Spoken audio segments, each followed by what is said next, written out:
أعوذ بالله من الشيطان الرجيم بسم الله الرحمن الرحيم الحمد للہ رب العالمین والصلاة والسلام علی نبینا محمد وعلی آلہ وصحبہ اجمعین، اما بعد۔ آج اللہ کے فضل و کرم سے، اللہ کی توفیق سے، اللہ کی مدد سے ہم ہیں سورۃ الانعام کے ساتھ، آیت نمبر 63 کے ساتھ 63۔ اللہ رب العزت اس آیت میں مخاطب کر رہے ہیں نبی علیہ السلام کو کہ آپ شرک کرنے والوں سے پوچھیں کہ جب تم سمندر کی مشکلات میں گر جاتے ہو یا خشکی پہ رہتے ہوئے تمہارے اوپر مشکلات آتی ہیں، پھر تم کس کو پکارتے ہو؟ اللہ کو پکارتے ہو، اور اس وقت وعدہ کرتے ہو کہ اگر اللہ نے ہمیں اس مصیبت سے نجات دے دی تو پوری زندگی اللہ کا شکر ادا کرنے میں گزار دیں گے۔ لیکن جب تم ان مصائب سے محفوظ ہو جاتے ہو، پھر تم اللہ تعالیٰ کے ساتھ اوروں کو شریک کرتے ہو، اللہ تعالیٰ کے ساتھ ساتھ اوروں کی عبادت کرتے ہو، اللہ تعالیٰ کے ساتھ ساتھ اوروں سے دعائیں کرتے ہو۔ چنانچہ فرمایا قل، آپ کہہ دیں، من، کون، یہ ڈانٹ پلانے کے لیے ہے، کون ہے، ینجیکم، جو تم کو نجات دیتا ہے، من ظلمات البر والبحر، ظلمات تاریکیاں، ظلمت ان کی جمع ہے، مراد مصیبتیں، مشکلات، مصائب، البر خشکی، والبحر اور سمندر تری۔ کہہ دیجئے کون ہے جو تم کو نجات دیتا ہے خشکی اور سمندر کی تاریکیوں سے، ان کے مصائب سے، ان کی مشکلات سے۔ تدعونہ، جب کہ تم اس کو پکارتے ہو، تضرعاً، گڑ گڑاتے ہوئے، وخفیۃً، اور چپکے چپکے۔ لئن، البتہ اگر، انجا، اس نے نجات دی، نا ہمیں، من ہادہ، اس سے، ان سے، ہادہ کی، ہادی جو اس میں اشارہ ہے، اشارہ کدھر ہے؟ ظلمات کی طرف۔ البتہ اگر اس نے ہمیں نجات دی، یعنی کہ اللہ نے، البتہ اگر اس نے ہمیں نجات دی، من ہادہ، ان تاریکیوں سے، ان مصائب سے، ان مشکلات سے، لنکونن، لام کا معنی کیا؟ البتہ، یقیناً، نکونن، ہم لازمی طور پہ ہو جائیں گے۔ لازمی کس کا معنی کیا میں نے؟ نون کا، نون تاکید کے لیے۔ البتہ ہم لازمی طور پہ ہو جائیں گے، من الشاکرین، شکر ادا کرنے والوں میں سے۔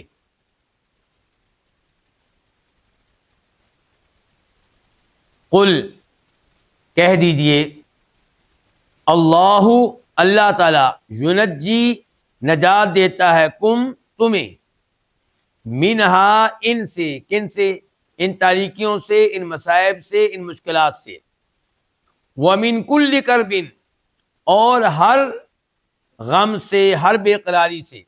کرب کا معنی غم، بے قراری، پریشانی۔ ثم، پھر، انتم، تم، تشرکون، شریک کرتے ہو، یعنی کہ شریک کرتے ہو اللہ تعالیٰ کے ساتھ اوروں کو۔ تو اللہ رب العزت نے ان دو آیتوں میں نبی علیہ السلام کو حکم دیا کہ آپ ان سے پوچھیں، اور اس سوال کا مطلب معلومات لینا نہیں ہے، سوال کا مطلب ان کو ڈانٹ پلانا ہے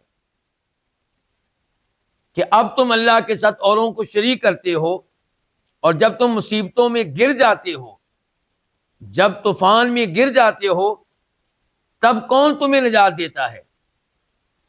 جب کہ تم اس کو پکار رہے ہوتے ہو، چپکے چپکے، گڑ گڑاتے ہوئے، روتے ہوئے، عاجزی سے، یعنی کہ اس وقت تم ایک اللہ کو پکارتے ہو اور وہی تم کو نجات دیتا ہے، اور اس وقت دعائیں کرتے ہوئے اللہ سے وعدہ بھی کرتے ہو کہ اگر اللہ نے ہمیں ان مصائب سے بچا لیا، طوفان سے بچ کر ہم خشکی پہ چلے گئے، تو پوری زندگی ایک اللہ کا شکر ادا کریں گے، اسی کی عبادت کریں گے، لیکن اللہ تمہیں جب نجات دے دیتا ہے ان مصائب سے اور دیگر مصائب سے، ان پریشانیوں سے اور دیگر پریشانیوں سے، ان غموں سے اور دیگر غموں سے، پھر تم اللہ تعالیٰ کے ساتھ اوروں کو شریک کرتے ہو اور اللہ سے کیے گئے وعدے کی خلاف ورزی کرتے ہو۔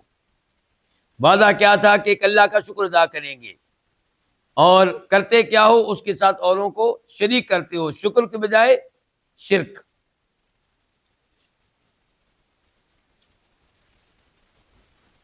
آیت نمبر 65 قل، آپ کہہ دیں، تو کہہ دے، هو القادر، وہی قدرت رکھنے والا ہے، علی، اس بات پہ، ان، یہ کہ، یبعث، بھیجے، علیکم، تمہارے اوپر، عذابن، کوئی عذاب، من فوقکم، تمہارے اوپر سے، او، یا، من تحت ارجلکم، تمہارے پاؤں کے نیچے سے۔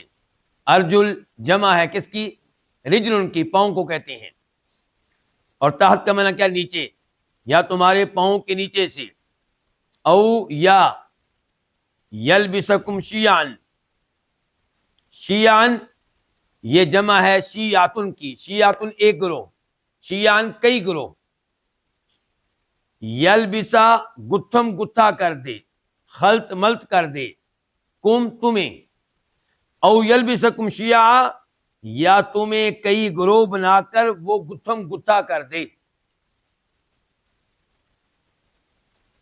وَيُذِيقَ، اور وہ چکھائے، ادا کا یذیقو، وہ چکھائے، کون؟ اللہ تعالیٰ، بعضکم، تم میں سے بعض کو، بأس بعض، بعض کی لڑائی کا مزہ، بعض کا معنی کیا؟ لڑائی۔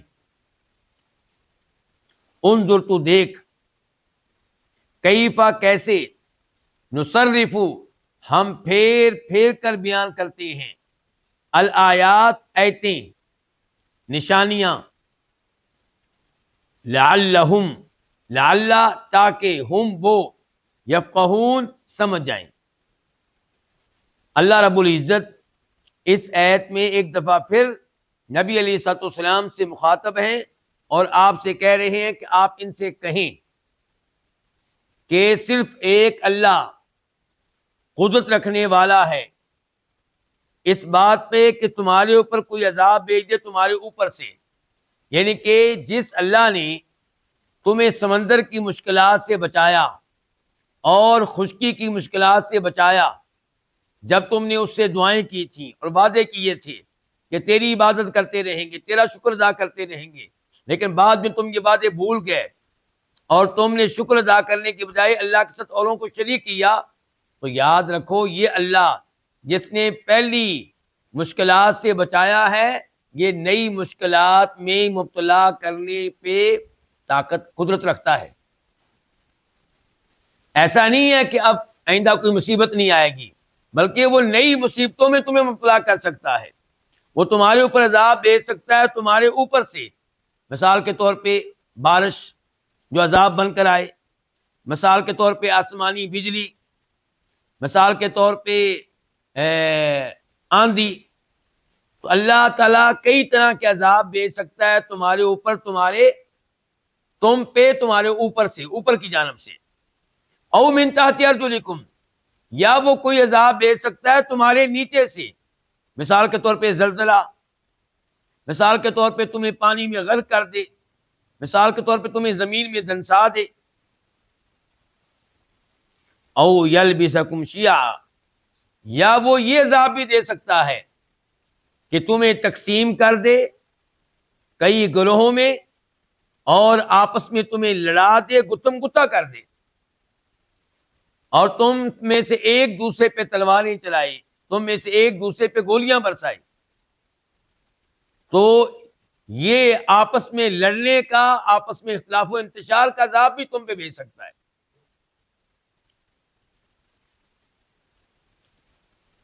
اس آیت کے تعلق سے ایک تو یہ حدیث آپ کے سامنے رکھنا چاہوں گا جسے امام بخاری رحمہ اللہ روایت کرتے ہیں کہ جناب جابر بن عبداللہ کہتے ہیں کہ جب یہ آیت نازل ہوئی تو نبی علیہ الصلوۃ والسلام نے کہا کہ قل هو القادر علی ان یبعث علیکم عذابا من فوقکم، جس کا ترجمہ یہ ہے کہ اللہ تعالی جس نے تمہیں مصیبتوں سے بچایا ہے وہ قدرت رکھتا ہے کہ تم پہ اوپر کی جانب سے کوئی عذاب بھیجے۔ تو آپ نے کہا اعوذ بوجہک، اے اللہ میں اوپر کی جانب سے آنے والے ہر عذاب سے بچنے کے لیے تیرے چہرے کی پناہ میں آتا ہوں۔ پھر یہ پڑھا او من تحت ارجلکم، کہ وہ اللہ اس بات کی طاقت رکھتا ہے کہ تمہارے اوپر کوئی عذاب تمہارے پاؤں کے نیچے سے بھیجے۔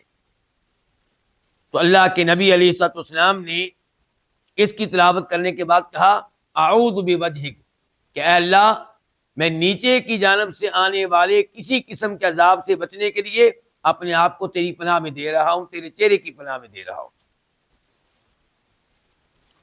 او یلبسکم شیعا ویذیق بعضکم بأس بعض، پھر آپ نے یہ الفاظ پڑھے جس میں اللہ تعالیٰ کہہ رہے ہیں کہ اللہ اس بات کی قوت اور طاقت رکھتا ہے کہ تمہیں کئی گروہوں میں تقسیم کر کے آپس میں گتھم گتھا کر دے اور تم میں سے ایک دوسرے کو لڑائے اور ایک دوسرے کی لڑائی کا تمہیں مزہ چکھائے۔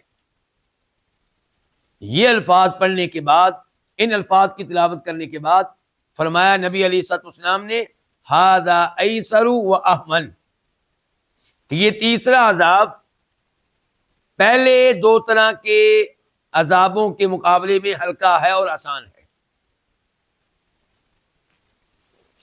دوسری حدیث جو آپ کے سامنے اس آیت کی مناسبت سے رکھنا چاہوں گا، یہ وہ حدیث ہے جسے امام مسلم رحمہ اللہ روایت کرتے ہیں جناب سعد بن ابی وقاص رضی اللہ تعالی عنہ سے۔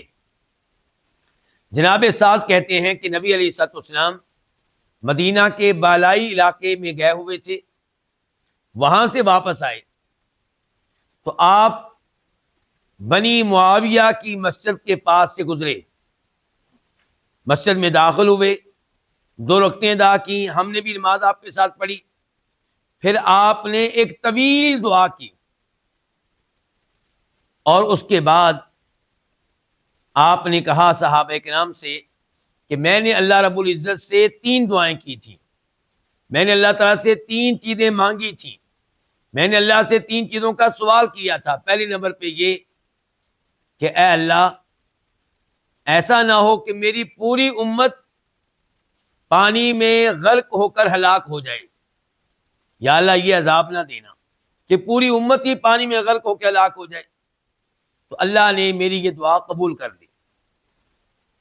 پھر میں نے یہ دعا کی کہ اللہ ایسا نہ ہو کہ میری پوری امت قحط سالی میں بھوک میں مبتلا ہو کر ہلاک ہو جائے، پوری کی پوری امت۔ تو اللہ تعالیٰ نے میری یہ دعا بھی سن لی، تو میری پوری امت قحط سالی میں مبتلا ہو جائے ایسا نہیں ہوگا۔ یہ ممکن ہے چند لوگ ہو جائیں، ایک قبیلہ ہو جائے، ایک شہر کے لوگ ہو جائیں، ایک ملک کے لوگ ہو جائیں، لیکن پوری امت اس انداز سے ہلاک ہو جائے تو ایسا نہیں ہوگا۔ تیسرے نمبر پہ میں نے اللہ سے درخواست کی کہ یا اللہ میری امت کو آپس میں اختلاف، انتشار، لڑائیوں، جھگڑوں سے بچانا۔ تو اللہ رب العزت نے میری یہ آخری دعا قبول نہیں کی۔ اس سے یہ بھی پتا چلا کہ اللہ رب العزت شہنشاہ ہے۔ نبی علیہ الصلوۃ والسلام کا مقام و مرتبہ بہت بلند ہے، آپ تمام انسانوں میں سب سے افضل، سب سے اعلیٰ، سب سے مقدس، سب سے محترم ہیں، اللہ کے محبوب ہیں، اللہ کے بڑے پیارے ہیں، اللہ کے لیے آپ نے بڑی قربانیاں دی ہیں، اللہ کے دین کے لیے آپ نے بڑی آزمائشوں کو برداشت کیا ہے، لیکن اس سب کے باوجود آپ اللہ کے بندے ہیں، آپ رب نہیں ہیں۔ وہ شہنشاہ ہے جو دعائیں چاہے قبول کر لے، جو چاہے قبول نہ کرے۔ نبی علیہ الصلوۃ والسلام اپنے چچا ابو طالب کو کلمہ پڑھانا چاہتے تھے، پورا زور لگایا، پوری محنت کی، لیکن آپ کو اس معاملے میں کامیابی نہیں ملی۔ تو تمام امور کا مالک حقیقت میں اللہ رب العزت ہے، وہ جو چاہے سو کرے، مختار کل مشکل کشا، حاجت روا، غوث اعظم صرف اور صرف وہی ہے۔ اللہ رب العزت اس آیت کے آخری جملے میں فرماتے ہیں انظر، آپ دیکھیے کہ ہم کیسے اپنی آیتیں پھیر پھیر کر بیان کرتے ہیں، لوگوں کو توحید کی باتیں، ایمان کی باتیں پھیر پھیر کر بیان کرتے ہیں، کبھی اس اسلوب کے ساتھ، کبھی اس اسلوب کے ساتھ، کبھی اس انداز سے، کبھی اس انداز سے، کبھی اس مثال کے ذریعے سمجھاتے ہیں، کبھی اس مثال کے ذریعے سمجھاتے ہیں۔ کیوں؟ تاکہ لوگ سمجھ جائیں اور جہنم کی آگ سے بچ جائیں۔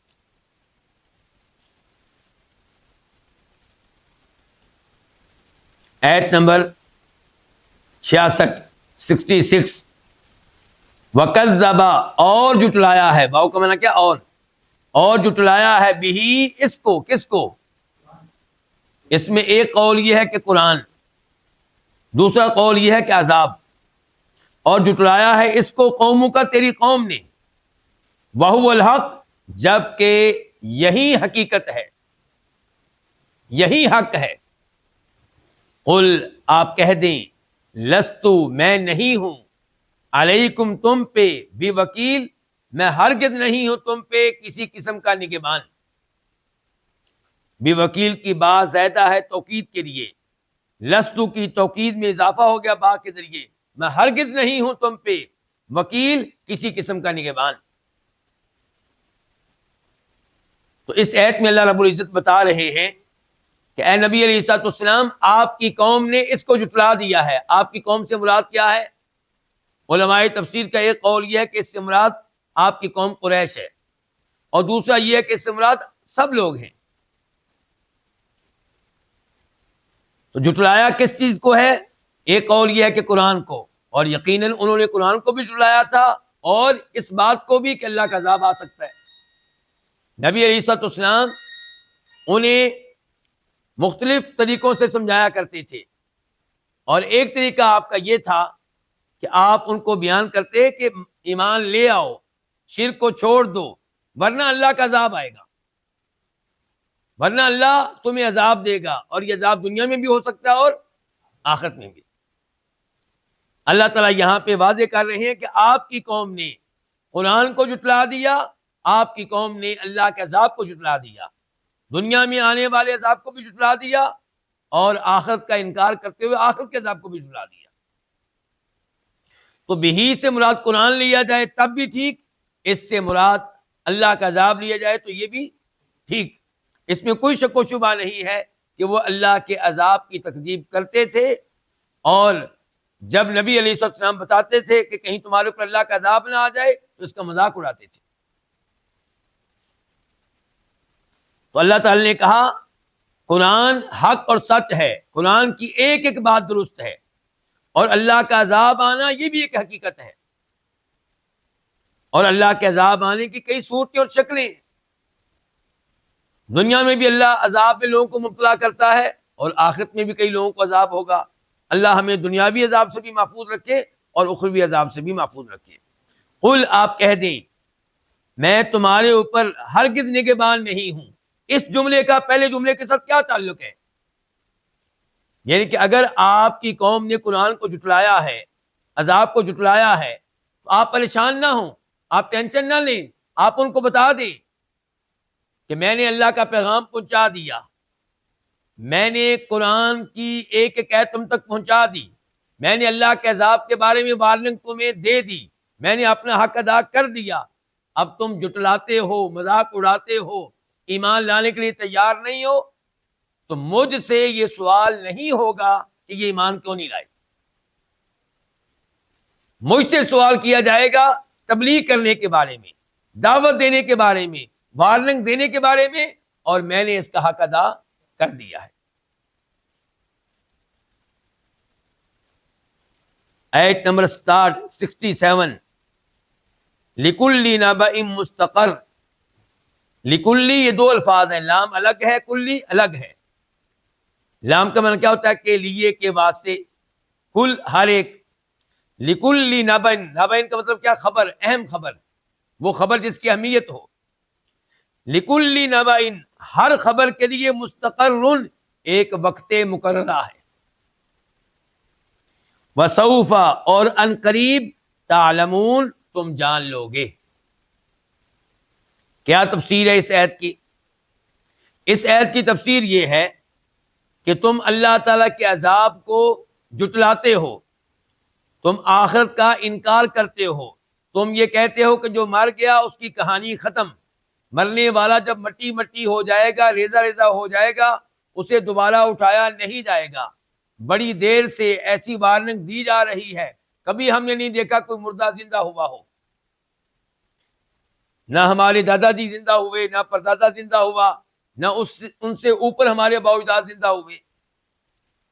تو اللہ تعالی نے کہا کہ آپ ان لوگوں سے کہہ دیں لِكُلِّ نَبَإٍ مُسْتَقَرٍ، ہر خبر کا ایک وقت مقررہ ہے، ہر بات پوری ہوگی اپنے وقت پہ۔ اللہ نے یہ نہیں کہا تھا کہ آخرت واقع ہوگی، میدان حشر قائم ہوگا فوری طور پہ 50 سال کے بعد یا 100 سال کے بعد، لیکن اس میں کوئی شک و شبہ نہیں ہے کہ یہ دنیا ساری ختم ہو جائے گی اور پھر لوگوں کو دوبارہ سے اٹھایا جائے گا، حشر قائم ہوگا، حساب کتاب ہوگا۔ وَسَوْفَ تَعْلَمُونَ، اور جب تمہیں اٹھایا جائے گا تمہیں پتہ چل جائے گا، ان قریب تمہاری آنکھیں کھل جائیں گی، جس چیز کو جٹلاتے ہو اس پہ تمہیں یقین ہو جائے گا۔ آیت نمبر 68، وَإِذَا، اور جب، رَأَيْتَ، تو دیکھے، الذین، ان لوگوں کو، یخوضون، جو بحث کرتے ہیں، فی آیاتنا، ہماری آیتوں کے بارے میں، آیات جمع ہے آیتن کی، جن کے فضول بحث کرتے ہیں ہماری آیتوں کے بارے میں، فَأَعْرِضْ، تو آپ اعراض کریں، آپ کنارہ کریں، عنہم، ان سے، حتیٰ، یہاں تک کہ، یخوضوا، وہ مشغول ہو جائیں، فی حدیث غیرہ، اس کے علاوہ کسی اور گفتگو میں، کسی اور کلام میں، حدیث گفتگو کلام، وَإِمَّا، اور اگر، یُنْسِیَنَّ، بلا دے، کا تجھے، آپ کو، الشیطان، شیطان، فلا، پس نہ، تقعد، آپ بیٹھے، بعد ذکرہ، یاد آنے کے بعد، مع القوم الظالمین، ان ظالم لوگوں کے ساتھ۔ الظالمین جمع ہے ظالمن کی۔ اللہ رب العزت اس آیت میں وعدے کر رہے ہیں کہ کسی ایسی مجلس میں بیٹھنے کی اجازت نہیں ہے جس مجلس میں قرآن کی آیتوں کی تکذیب کی جا رہی ہو، ان کا مذاق اڑایا جا رہا ہو، ان کا انکار کیا جا رہا ہو، ان کے خلاف باتیں کی جا رہی ہوں، کفریہ باتیں ہو رہی ہوں، شرک پہ مبنی باتیں ہو رہی ہوں، ایسی مجلس میں بیٹھنے کی اجازت نہیں ہے۔ موجودہ زمانے میں ہمارے بہت سے نوجوان نیٹ استعمال کرتے ہوئے، موبائل ہاتھ میں لیے ہوئے، وہاں جاتے ہیں جہاں ان کے ایمان اور دین کو خطرہ ہوتا ہے، جہاں ملحد لوگ ہوتے ہیں، اللہ کا مذاق اڑانے والے، اللہ کے رسول علیہ الصلوۃ والسلام کا مذاق اڑانے والے، قرآن کا مذاق اڑانے والے، قرآن کے بارے میں شکوک و شبہات پیدا کرنے والے، اور یہ نوجوان سمجھتے ہیں کہ ہم تو پڑھے لکھے ہیں، ہم بڑے عقل مند ہیں، ہمیں کوئی مسئلہ نہیں ہے۔ اللہ تعالیٰ یہاں پہ نبی علیہ الصلوۃ والسلام کو مخاطب کر رہے ہیں، اور جو حکم آپ کے لیے ہے وہی آپ کی امت کے لیے ہے، کہ ایسی کسی مجلس میں آپ کو بیٹھنے کی اجازت نہیں ہے جہاں قرآن کے خلاف باتیں ہو رہی ہوں، جہاں اللہ کا مذاق اڑایا جا رہا ہو، اللہ کے رسول کا مذاق اڑایا جا رہا ہو۔ اور یہیں سے یہ بات بھی جان لینی چاہیے کہ بدعتی لوگوں کی مجالس میں بیٹھنے سے بچیں، اور ایسے نام نہاد علماء کی گفتگو سننے سے بچیں جو شرک کی تائید میں دلائل دے رہے ہوتے ہیں، جو حقیقت میں دلائل نہیں ہوتے، شکوک و شبہات ہوتے ہیں، لیکن عام آدمی کے ذہن میں بیٹھ جائیں گے تو انہیں نکالنا مشکل ہو جائے گا۔ ایسے علماء کی گفتگو سننے سے اجتناب کریں جو بدعات کے حق میں دلائل دے رہے ہوتے ہیں، عید میلاد النبی علیہ الصلوۃ والسلام کے حق میں دلائل دے رہے ہوتے ہیں، جو محرم کے مہینے میں ہونے والی بدعات کے حق میں دلائل دے رہے ہوتے ہیں، ایسی مجلس میں بیٹھنے سے بچیں، ایسے علماء کی تقریر سننے سے بچیں جو احادیث کی قیمت کم کرنے کی کوشش کر رہے ہوتے ہیں، جو لوگوں کے دلوں میں احادیث کی محبت کو نکال رہے ہوتے ہیں، جو کہہ رہے ہوتے ہیں کہ قرآن ہی کافی، احادیث کی ضرورت نہیں ہے، جو احادیث کے بارے میں لوگوں کے دلوں میں شکوک و شبہات پیدا کر رہے ہوتے ہیں، آپ ان کی تقریر کیوں سنتے ہیں؟ جاوید احمد غامدی کی تقریر آپ کیوں سنتے ہیں؟ آپ حمید الدین فراہی کی تفسیر کیوں پڑھتے ہیں؟ آپ امین آصر صلاحی کی تفسیر کیوں پڑھتے ہیں؟ آپ مولانا مودودی کی خلافت و ملوکیت نامی کتاب جو صحابہ کرام کے خلاف ہے وہ کیوں پڑھتے ہیں؟ جبکہ آپ عالم دین بھی نہیں ہیں، بلکہ دین کے طالب علم بھی نہیں ہیں آپ، جبکہ دین کے طالب علموں کو بھی ایسی کتابوں سے دور رہنا چاہیے۔ ایسی کتابیں وہ پڑھ سکتا ہے جو پختہ عالم دین ہے اور وہ یہ کتابیں پڑھ کے ان میں موجود شکوک و شبہات کا جواب دینا چاہتا ہے۔ بدعتی لوگوں کی مجالس میں وہ جا سکتا ہے جس کے پاس علم ہے اور وہاں جا کے انکار کرنا چاہتا ہے، اس عالم دین سے مناظرہ کرنا چاہتا ہے، اسے لاجواب کرنا چاہتا ہے، اور علم بھی موجود ہے۔ افسوس کہ آج کے نوجوانوں نے یہ سوچ کر کہ ہم تعلیم یافتہ ہیں، اس ایت پہ عمل کرنا چھوڑ دیا، اس ایت کی خلاف ورزی کر رہے ہیں، اسی لیے تیزی سے الحاد پھیل رہا ہے، انکار حدیث کا فتنہ پھیل رہا ہے، بدعات پھیل رہی ہیں، شرک پھیل رہا ہے۔ وَإِذَا رَأَيْتَ الَّذِينَ، اور جب آپ دیکھیں ان لوگوں کو، یخوضون، جو بحث کرتے ہیں، یعنی کہ فضول بحث، فی آیاتنا، ہماری آیتوں کے بارے میں، ایک ہے وہ بحث و مباحثہ جس کا مقصد قرآن کو سمجھنا ہے، عزت کے ساتھ، احترام کے ساتھ، یہ جانتے ہوئے کہ میرے رب کا کلام ہے، وہ قرآن کریم کی آیات سیکھنے کے لیے آپس میں مل بیٹھتے ہیں، یہ تو صحابہ کرام کا طریقہ ہے۔ ایسی مجلس کے اوپر رب کی رحمتیں نازل ہوتی ہیں، لیکن ایک ہے بیٹھنے کا مقصد قرآن کے بارے میں لوگوں کے دلوں میں شکوک و شبہات پیدا کرنا، قرآن کی آیتوں کی تکذیب کرنا، اور یہ ظاہر کرنا کہ نعوذ باللہ ایک آیت دوسری آیت سے ٹکراتی ہے۔ تو یہ مجالس جو ہیں فتنہ ہیں، ایسی مجالس میں بالکل نہیں بیٹھنا چاہیے۔ فرمایا فَأَعْرِضْ عَنْهُمْ، آپ ایسے لوگوں سے اعراض کیجیے، حَتَّى يَخُوضُوا فِي حَدِيثٍ غَيْرِهِ، یہاں تک کہ وہ مشغول ہوں کسی اور کلام میں، غیری، اس کلام کے علاوہ۔ اگر کسی اور موضوع پہ گفتگو ہو رہی ہے اور آپ کو ان کے ساتھ بیٹھنا پڑ جائے تو اس میں پھر آپ بیٹھ سکتے ہیں، مثال کے طور پہ دنیاوی امور میں گفتگو ہو رہی ہے تو ایسے معاملے کے لیے اگر کبھی بیٹھنا پڑ جائے تو آپ بیٹھ سکتے ہیں، ورنہ حقیقت میں تو ایسے لوگوں سے عام آدمی کو بالکل ہی دور رہنا چاہیے۔ اللہ تعالی نے دوسری جگہ پہ فرمایا انکم اذا مثلہم، جب تم ایسے لوگوں کی مجلس میں بیٹھو گے تو پھر تمہارا حکم وہی ہوگا جو ان کا حکم ہے۔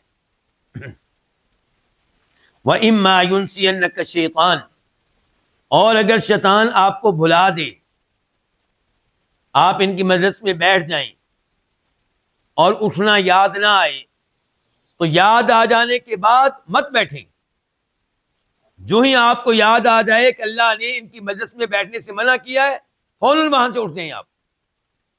فَلَا تَقْعُدْ بَعْدَ الذِّكْرَىٰ مَعَ الْقَوْمِ الظَّالِمِينَ، یہ ظالم لوگ ہیں۔ ظلم کس پہ کیا انہوں نے؟ اپنے اوپر، قرآن کی تکذیب کر کے، قرآن کا مذاق اڑا کے، قرآن کی آیتوں کا انکار کر کے یہ اپنے اوپر ظلم کر رہے ہیں۔ ایسے ظالموں کے ساتھ یاد آ جانے کے بعد آپ نے بیٹھنا نہیں ہے۔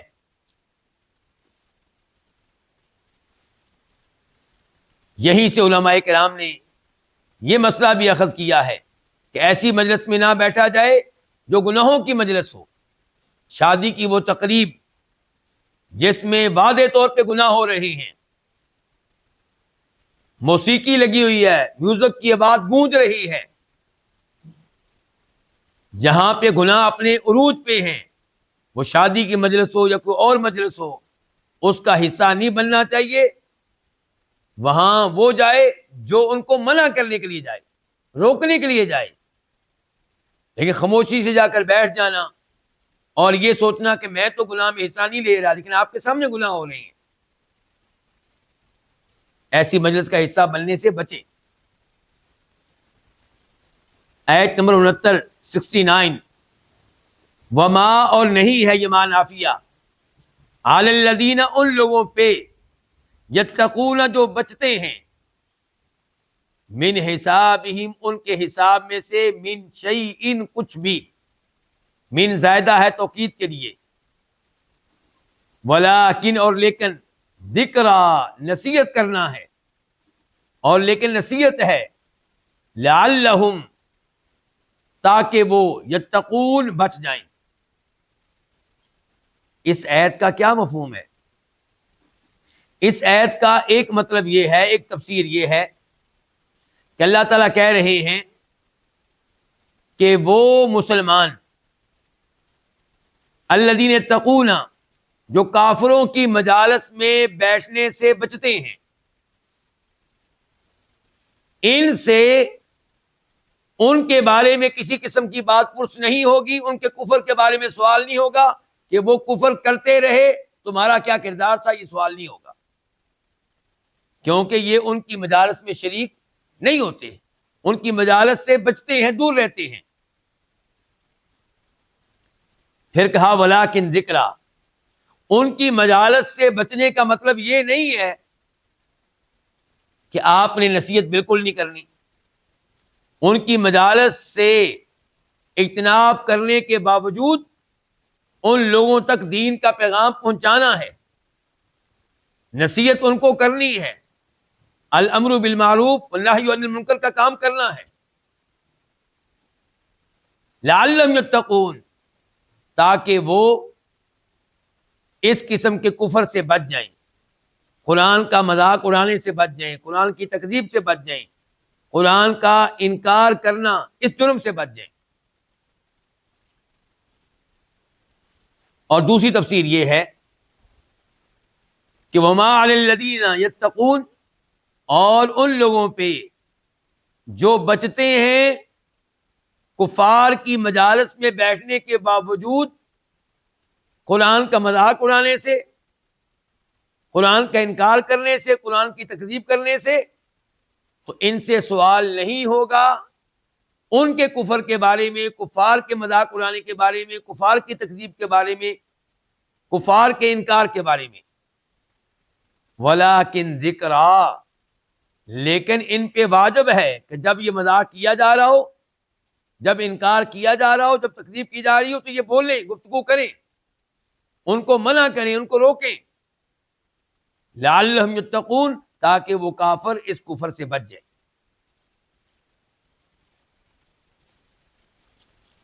تو وما علی الذین، اور نہیں ہے ان لوگوں پر،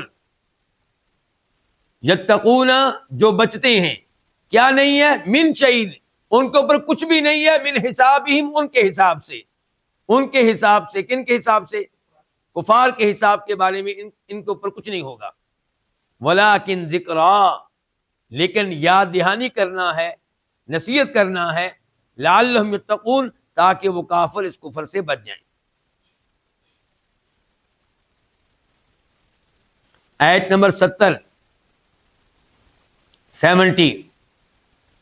وذر، یہ لفظ اصل میں کیا ہے، ذر، یعنی کہ را کے نیچے جو کسرہ ہے، جو زیر ہے، یہ اصل میں ملانے کے لیے، ورنہ بنیادی طور پہ لفظ کیا ہے، ذر. واؤ کا معنی اور ذر کا معنی کیا، تو چھوڑ دے، چھوڑ دینے کی نظر انداز کر دے.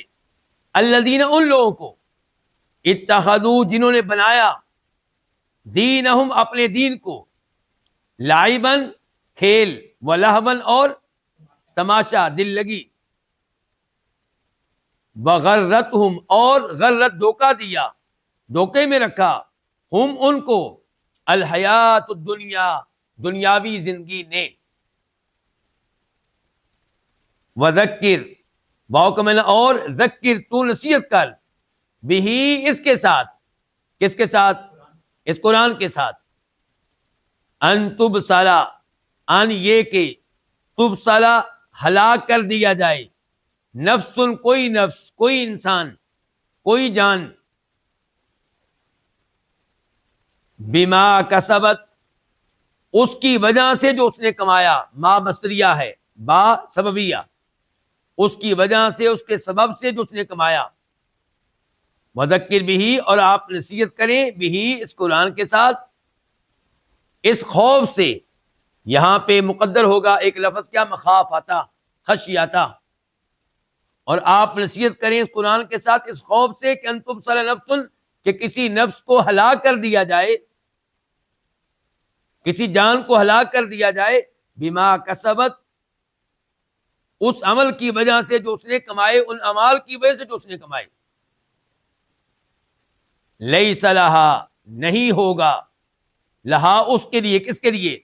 اس نفس کے لیے، اس جان کے لیے، اس انسان کے لیے، من دون اللہ اللہ تعالیٰ کے علاوہ، ولی کسی قسم کا کوئی دوست، ولا شفیع اور نہ کسی قسم کا کوئی سفارشی، سفارش کرنے والا، وَإِنْ اور اگر تعدل وہ بدلے میں دے، کل عدل ہر قسم کا بدلہ، وہ جان، وَإِنْ تعدل اور اگر فدیہ کے طور پہ دے، اگر وہ فدیہ کے طور پہ دے، کل عدل ہر قسم کا فدیہ، لا یؤخذ وہ نہیں لیا جائے گا، وہ فدیہ، وہ متبادل، وہ بدلہ نہیں لیا جائے گا، منہا اس نفس کی طرف سے، اس جان کی طرف سے، اس انسان کی طرف سے، اولئک الذین، اولئک یہی، الذین وہ لوگ ہیں، ابسلوا جن کو ہلاک کر دیا گیا، بما کسبوا اس وجہ سے جو انہوں نے کمائے، ان اعمال کی وجہ سے جو انہوں نے کیے، جو انہوں نے کمائے، لہم انہی کے لیے ہوگا، شراب پینا، من حمیم کھولتے ہوئے پانی سے، وعذاب اور عذاب ہوگا، علیم دردناک، بما کانوا یکفرون اس لیے کہ یہ کفر کیا کرتے تھے، یہ بھی ما مصدریہ ہے۔ اس آیت میں اللہ تعالیٰ حکم دے رہے ہیں نبی علیہ الصلوۃ والسلام کو، اور جو حکم اللہ نے آپ کو دیا وہی امت آپ کی امت کے لیے ہے، کہ بدر آپ چھوڑ دیں، نظر انداز کر دیں ان لوگوں کو جنہوں نے اپنے دین کو کھیل تماشا بنا لیا۔ اپنا دین مراد یہ کہ وہ دین جو ان کے لیے نازل ہوا، وہ دین جس پہ ان کو ایمان لانا چاہیے تھا، وہ دین جس پہ ان کو عمل کرنا چاہیے تھا، انہوں نے اس دین اسلام کو کھیل تماشا بنا لیا، یعنی کہ اس کا مذاق اڑاتے ہیں اور اس کے معاملے میں سنجیدہ نہیں ہے۔ انہوں نے ان کے دو جرائم بتائے گئے یہاں پہ، جن لوگوں کو نظر انداز کرنا ہے، چھوڑ دینا ہے، جن سے دور رہنا ہے، ان کے دو جرم ہیں۔ نمبر ایک، انہوں نے اپنے دین کو کھیل تماشا بنا لیا۔ نمبر دو، ان کو دنیاوی زندگی نے دھوکے میں مبتلا کر دیا، دنیاوی زندگی میں دل لگا کر بیٹھ گئے اور آخرت کو بھول گئے، قبر کی زندگی کو بھول گئے، روز قیامت جو سوال جواب ہوگا اس کو بھول گئے۔ تو آپ نمبر ایک کیا کریں؟ ان کو نظر انداز کر دیں، چھوڑ دیں، یعنی کہ ان سے دوستیاں نہ لگائیں، لیکن اس کے ساتھ ساتھ وذکر بھی، آپ ان لوگوں کو نصیحت کریں، بھی اس قرآن کے ساتھ نصیحت کیوں کرنی ہے؟ کہ کہیں ایسا نہ ہو کہ ان تبصر نفس کسی جان کو ہلاک کر دیا جائے، بما کسبت ان اعمال کی وجہ سے، ان جرائم کی وجہ سے جو اس جان نے کیے، جو اس نفس نے کیے، جو اس انسان نے کیے۔ تو آپ ان کو دنیا میں سمجھائیں، نصیحت کریں تاکہ یہ ان جرائم کو چھوڑ دیں اور ہلاکت اور تباہی و بربادی سے بچ جائیں، ورنہ جہنم کی آگ میں ہلاک ہوں گے۔ اور تب ان کو کوئی بچانے والا نہیں ہوگا، کوئی ایسا دوست نہیں ہوگا جس کی دوستی ان کے کام آئے، کسی کی شفاعت ان کے کام نہیں آئے گی، کیونکہ یہ کافر ہیں۔ جو کافر ہے اس کو روز قیامت کوئی بھی شفاعت فائدہ نہیں دے گی۔ عذاب سے بچنے کے لیے، ہلاکت سے بچنے کے لیے دو راستے ہو سکتے ہیں. ایک کیا، کوئی دوست مل جائے وہ بچا لے. دوسرا یہ ہے کہ کسی کی شفاعت اور سفارش کام آ جائے. اور تیسرا یہ کہ آپ کے پاس مال ہو اور آپ مال دے کر چھوٹ جائیں. دنیا میں یہی کام چلتا ہے. کسی قید سے بچنے کے لیے، جیل کی یعنی کہ جو آپ کو سزا سنائے گی اس سے بچنے کے لیے. آخرت میں اللہ تعالیٰ کہتے ہیں ایسا کچھ نہیں ہو سکے گا. وَإِن تَعْدِلْ كُلَّ عَدْلٍ، اگر آپ پوری دنیا معاوضے کے طور پہ پیش کریں. پہلی بات ہے آپ کے پاس وہاں ایک درہم بھی نہیں ہوگا، ایک دینار بھی نہیں ہوگا، ایک پیسہ بھی نہیں ہوگا. لیکن فرض کریں آپ کے پاس دنیا کے سارے خزانے ہوں اور آپ یہ سارے خزانے پیش کریں کہ یہ لے لیے جائیں اور مجھے عذاب سے نجات دے دی جائے. فرمایا لا یؤخذ منہا، یہ سارا مال قبول نہیں ہوگا، نہیں لیا جائے گا. تو یہی وہ لوگ ہیں یعنی کہ جنہوں نے اپنے دین کو کھیل تماشا بنا لیا اور جو دنیاوی زندگی کے دھوکے میں مبتلا ہو گئے. یہی وہ لوگ ہیں جو ہلاک ہو جائیں گے اپنے ان جرائم کی وجہ سے جو یہ کر رہے ہیں. ان کو عذاب کیا ہوگا؟ جہنم کی آگ میں ڈالا جائے گا تو پینے کے لیے ان کو کیا دیا جائے گا؟ کھولتا ہوا پانی. آپ جانتے ہیں کہ جب گرمیوں میں شدید پیاس لگی ہو انسان کیا چاہتا ہے؟ اسے ٹھنڈا پانی ملے. ان کو پیاس لگے گی تو کھولتا ہوا پانی دیا جائے گا، یعنی کہ جس سے عذاب میں مزید اضافہ ہوگا. وعذاب علیم، دردناک عذاب ہوگا. کیوں؟ بما کانوا یکفرون، ان کے کفر کی وجہ سے. پتہ چلا مجھے اور آپ کو کفر سے بچنا ہے، کفر و شرک سے دور رہنا ہے، کفر و شرک پہ مبنی مجالس سے دور رہنا ہے، کفر و شرک کی طرف لے جانے والے لوگوں کی گفتگو سننے سے بچنا ہے. اور جب ہم موبائل کھولیں تو ایسے جو ویب سائٹس ہیں جہاں ہمارے دین اور ایمان کو خطرہ ہے ان سے ہم نے دور رہنا ہے، ورنہ انجام بہت برا ہے. آیت نمبر 71 قل، آپ کہہ دیں، اندعو، کیا ہم پکاریں.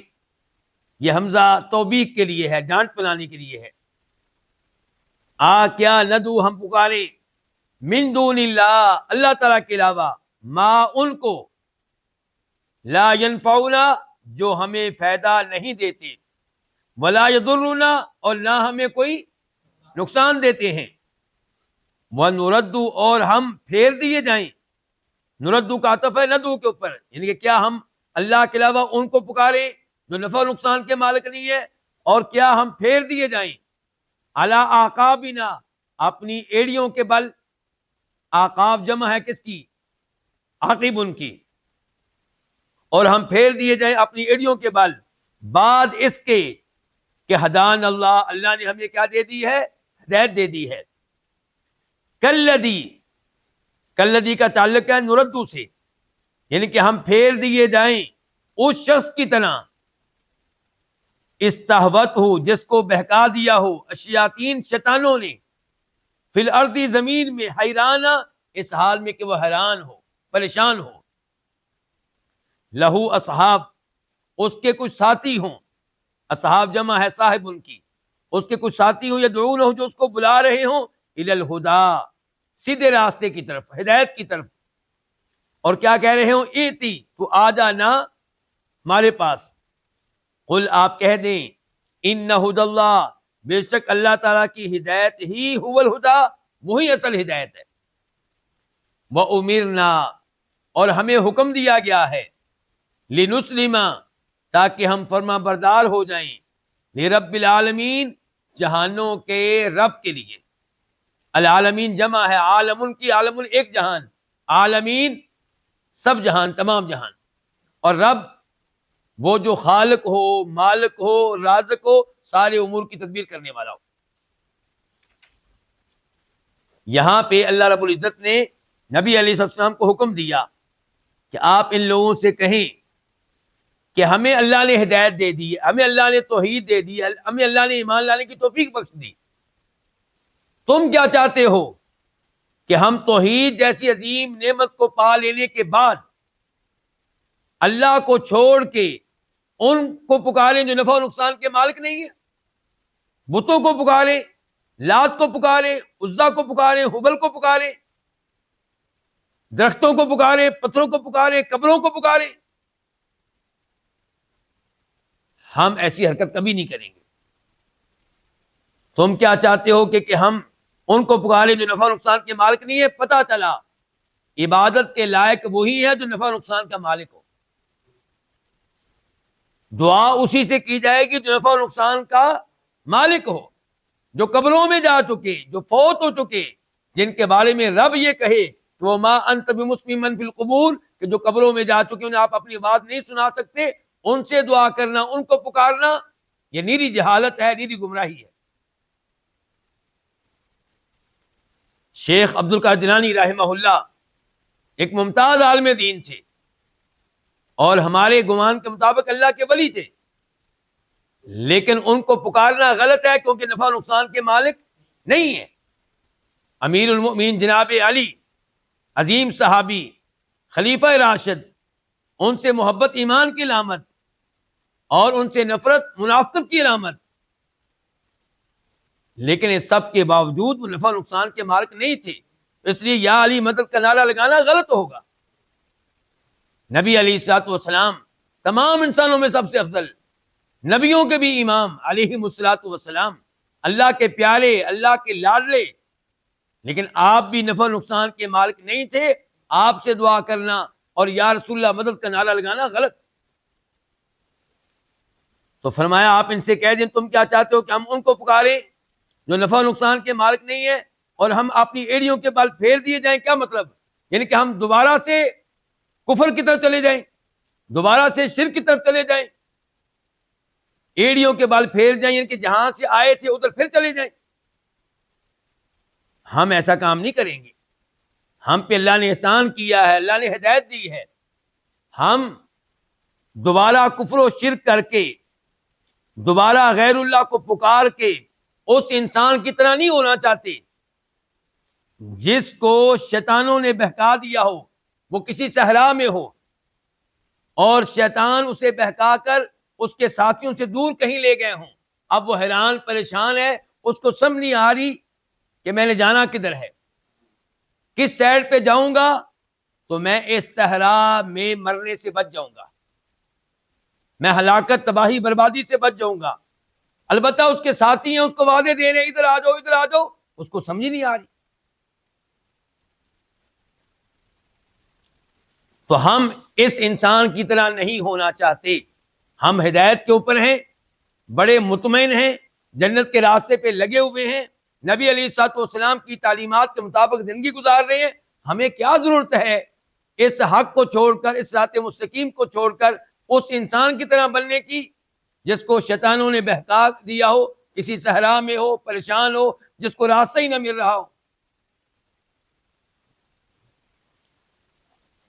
قل، آپ کہہ دیں، ان ھدی اللہ ھو الھدی، اللہ کی ہدایت ہی اصل ہدایت ہے، اللہ کا دین ہی کامیابی والا دین ہے۔ ومن یبتغی غیر الاسلام دینا فلن یقبل منہ، جو دین اسلام کے علاوہ کوئی اور دین اس کے اوپر چلے گا تو وہ دین قابل قبول نہیں ہوگا۔ وَهُوَ فِي الْآخِرَةِ مِنَ الْخَاسِرِينَ، کسی اور دین پہ چلنے والا اس دین پہ چلنے میں کتنا بھی مخلص ہو، وہ خسارے میں رہے گا، گھاٹے میں رہے گا، جہنم کا ایندھن بنے گا۔ جو ہدایت چاہتا ہے، نجات چاہتا ہے، جنت چاہتا ہے، جہنم سے بچنا چاہتا ہے، وہ اللہ کی دی گئی ہدایت پہ چلے، قرآن پہ چلے، احادیث پہ چلے، کفر و شرک سے دور رہے۔ وَأُمِرْنَا، ہمیں تو یہ حکم دیا گیا ہے کہ ہم رب العالمین کے فرما بردار بن جائیں، جو رب العالمین آرڈر دیتا چلا جائے وہ ہم مانتے چلے جائیں۔ وَأُمِرْنَا، اور ہمیں حکم دیا گیا ہے کہ ہم رب العالمین کے لیے فرما بردار ہو جائیں۔ وَأَنْ أَقِيمُوا الصَّلَاةَ، اور ہمیں یہ حکم دیا گیا ہے کہ ہم کیا کریں، ہمیں حکم دیا گیا وَأَنْ، اور یہ کہ أَقِيمُوا الصَّلَاةَ، کہ تم نماز قائم کرو۔ وَاتَّقُوهُ، اور اس سے ڈرو، کس سے؟ اللہ سے، رب العالمین سے۔ وَهُوَ الَّذِي، اور وہی ہے وہ، الَّذِي إِلَيْهِ، جس کی طرف تحشرون، تمہیں اکٹھا کیا جائے گا، تمہیں جمع کیا جائے گا۔ تو اللہ رب العزت کا حکم ہے نماز قائم کرنا۔ یہاں پہ یہ نہیں کہا گیا نماز پڑھیں، کیا کہا گیا؟ نماز قائم کریں، یعنی کہ نماز قائم کرنی ہے،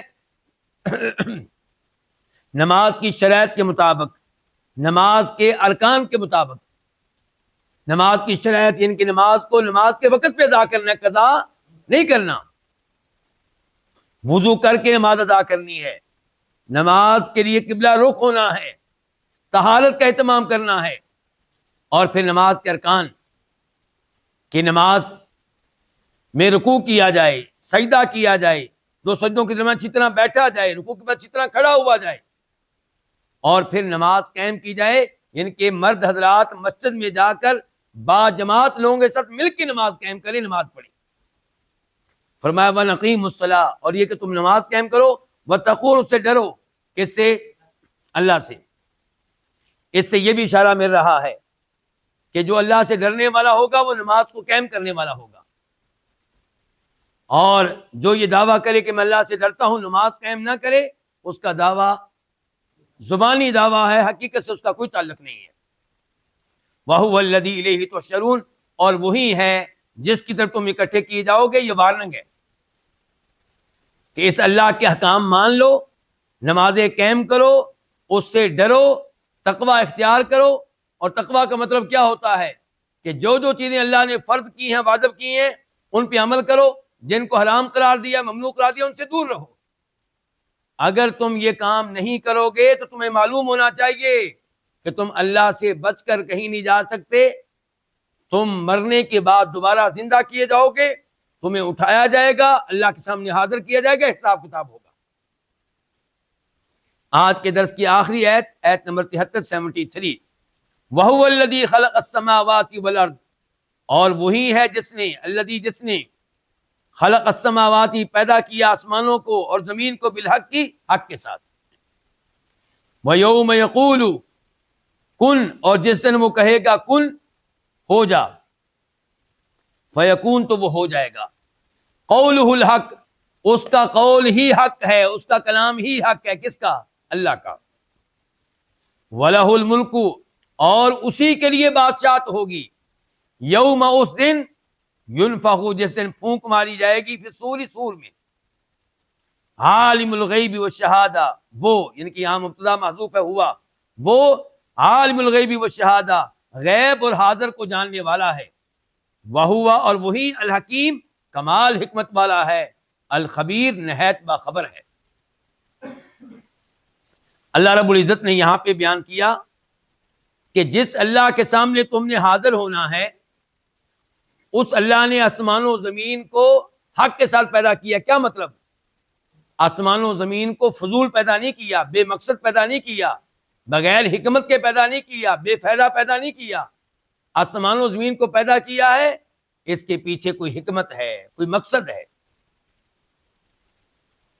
آسمان و زمین کو پیدا کیا اور زمین کو لوگوں سے آباد کیا، لوگوں کے پاس اپنی شریعت بھیجی، اپنے نبیوں کو بھیجا علیہ السلام، کتابیں نازل کی. اس کا مطلب یہ ہے کہ یہاں زمین پہ رہتے ہوئے اللہ کی تعلیمات کے مطابق زندگی گزارنی ہے، اور پھر دوبارہ زندہ کیا جائے گا، حساب کتاب ہوگا. اور وہی ہے جس نے آسمان و زمین کو پیدا کیا حق کے ساتھ. وَيَوْمَ يَقُولُ كُن فَيَكُونُ، یوما سے پہلے آپ کہہ سکتے ہیں اذکروا یوما یا اتقوا یوما، یاد کرو اس دن کو، تذکرہ کرو اس دن کا، ڈرو اس دن سے. جس دن یقول، اللہ تعالیٰ کہے گا کن، ہو جا، فیکون، تو وہ ہو جائے گا. یعنی کہ اللہ کے لیے لوگوں کو پیدا کرنا کچھ مشکل نہیں ہے. یہ گمان کرنے والوں کہ ہم تو مٹی ہو جائیں گے، ریزہ ریزہ ہو جائیں گے، ہمیں کیسے دوبارہ زندہ کیا جائے گا؟ اللہ نے کن کہنا ہے بس. اللہ نے کیا کہنا ہے؟ کن. اللہ کے کن کہنے سے میدان حشر قائم ہو جائے گا. قولہ الحق، اللہ کا کلام سچا ہے. قرآن کی ایک ایک بات سچی ہے، اور یہ بات بھی سچی ہے کہ تمہیں دوبارہ اٹھایا جائے گا، تمہارا حساب کتاب ہوگا، اور اسی کی بادشاہت ہوگی اس دن جس دن سور میں پھونکا جائے گا. سور میں کتنی بار پھونکا جائے گا؟ 2 بار. ایک بار پھونکا جائے گا تو سب چیزیں فنا ہو جائیں گی، ختم ہو جائیں گی، اور پھر دوبارہ سور میں پھونکا جائے گا، سارے مردے زندہ ہو جائیں گے، قبروں سے باہر نکل آئیں گے. تو اس دن بادشاہ صرف اللہ کی ہوگی. اور دنیا میں بھی حقیقت میں بادشاہت اللہ کی ہے، لیکن عارضی بادشاہت اللہ نے کئی انسانوں کو دے رکھی ہے، لیکن روز قیامت یہ عارضی، یہ مجازی بادشاہت بھی کسی کی نہیں ہوگی، ساری بادشاہت الف سے لے کے یہ تک اللہ تعالیٰ کی ہوگی۔ بلکہ اللہ تعالیٰ کہیں گے اس دن لمن الملک اليوم، بتاؤ آج کس کی بادشاہت ہے؟ کوئی بولے گا نہیں، پھر اللہ کی طرف سے آواز آئے گی کیا؟